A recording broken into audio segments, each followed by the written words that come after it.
Zikiwa zimesalia dakika kadhaa kuelekea katika mechi ya UEFA Champions League ya robo finali ya pili ambayo inawakutanisha Real Madrid versus Arsenal.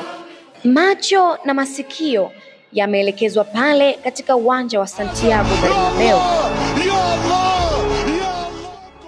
Uwanja uliowapa furaha isiyo na kifani mashabiki wa Real Madrid katika nyakati tofauti. Hii ndiyo silaha ya mwisho kwa Real Madrid katika mashindano haya ya UEFA kwa msimu huu.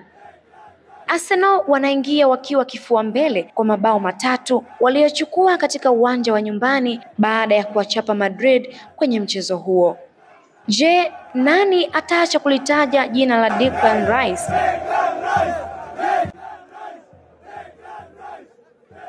Aliyefanya kina Vini Jr na Kylian Mbappe waonekane kama walienda kuzurula ndani ya dimba la Emirates jijini London na kuondoka kwa aibu na unyonge mkubwa.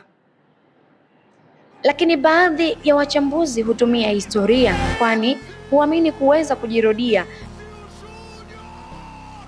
na hapo ndipo taa ya tahadhari inawaka kwa mashabiki wa Arsenal, kwani kwa Madrid haijaisha mpaka ishe.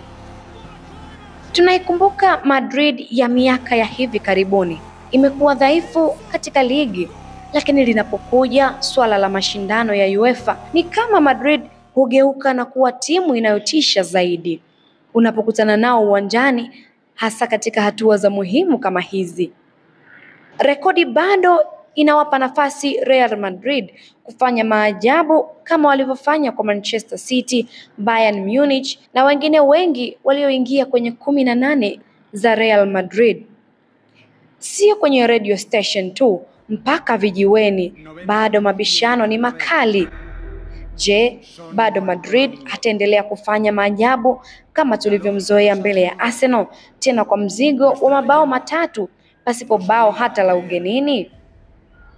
Lakini je, kikosi cha Madrid kilichofanya hayo si hiki cha sasa? Je, Kylian Mbappe ataweza kufanya maajabu kama walioyafanya kina Cristiano Ronaldo, Karim Benzema na wengine wengi waliokuwa kwenye ubora wao? Bernabeu imebeba matumaini ya Madrid wengi duniani kote. Kylian Mbappe na wenzake bado wana deni kubwa la kuwalipa mashabiki. Dunia ina maswali na wao ndio wenye majibu. Ila Arsenal bado wana kazi moja tu ya kuhakikisha hawachafui vazi safi walilokwisha livaa pale Emirates Stadium. Hakika utakuwa mchezo wa kuvutia sana na maswali yote yatapata majibu pale Santiago Bernabeu jijini Madrid. Asante kwa kunisikiliza. Ulikuwa nami Sports Lady Glad Joe.